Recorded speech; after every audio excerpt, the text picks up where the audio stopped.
Chingrighata metro প্রকল্প নিয়ে বুধবার হবে বৈঠক। আরো একবার জানিয়ে রাখবো, চিংড়িঘাটা মেট্রো প্রকল্প নিয়ে বুধবার হবে বৈঠক।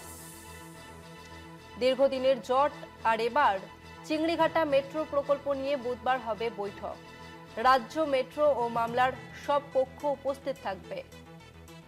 রাজ্য ও মেট্রো এবং মামলার সব পক্ষ উপস্থিত থাকবে। জনস্বার্থে সমস্যা সমাধানের নির্দেশ। 19শে ডিসেম্বর বৈঠকের রিপোর্ট জমা আদালতে। বিস্তারিত জানবো, আমাদের সঙ্গে ফোন লাইনে রয়েছে প্রতিনিধি পীযূষ কান্তি নাগ। পীযূষ দা, চিংড়িঘাটা মেট্রো প্রকল্প নিয়ে বুধবার বৈঠক হতে চলেছে, কি জানা যাচ্ছে? দেখো, চিংড়িঘাটা মেট্রো প্রকল্প নিয়ে গতকালই ভারপ্রাপ্ত প্রধান বিচারপতির ডিভিশন বেঞ্চ সব পক্ষকে বৈঠকে বসার পরামর্শ দিয়েছিলেন এবং তিনি মন্তব্য করেছিলেন জনগণের স্বার্থে এই বিষয়টি সব পক্ষ মিলে বৈঠক করে একটি সমস্যার সমাধানের প্রয়োজন। সেই মোতাবেক তিনি সমস্ত পক্ষের কাছ থেকে প্রতিনিধিদের নাম চেয়েছিলেন। আজ রাজ্যের পক্ষ থেকে প্রতিনিধিদের নাম যেমন জমা দেওয়া হয়, তেমনি মেট্রো কর্তৃপক্ষ এবং আরবিএনএল এর পক্ষ থেকেও প্রতিনিধিদের নাম জমা পড়ে।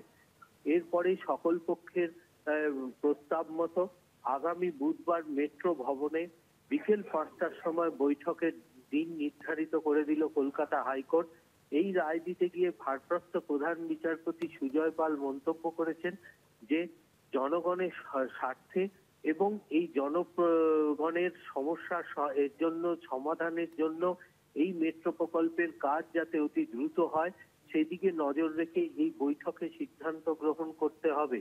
এবং এই বৈঠকের সিদ্ধান্ত গ্রহণের ক্ষেত্রে তিনি পরিষ্কার জানিয়েছেন যে রাজ্যের অ্যাডভোকেট জেনারেল যেমন এই বৈঠকে থাকার ইচ্ছা প্রকাশ করেছিলেন, তিনি আশা করছেন এই বৈঠকে রাজ্যের অ্যাডভোকেট জেনারেল কিশোর দত্ত তিনি উপস্থিত থাকবেন।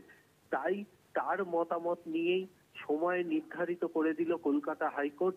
ভারপ্রাপ্ত প্রধান বিচারপতি সুজয় পাল ও বিচারপতি পার্থসারথী সেনের ডিভিশন বেঞ্চ জানিয়ে দিলেন যে ওই বৈঠকের থেকে যে সমস্যার সমাধান সংক্রান্ত বিষয়ে যে সিদ্ধান্ত হবে সেই রিপোর্ট আগামী 19শে ডিসেম্বর কলকাতা হাইকোর্টে জমা করতে হবে।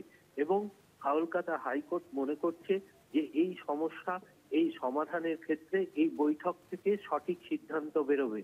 আগামী 19শে ডিসেম্বর মামলার পরবর্তী শুনানির দিন ধার্য করল কলকাতা হাইকোর্ট। ধন্যবাদ পীযূষ দা।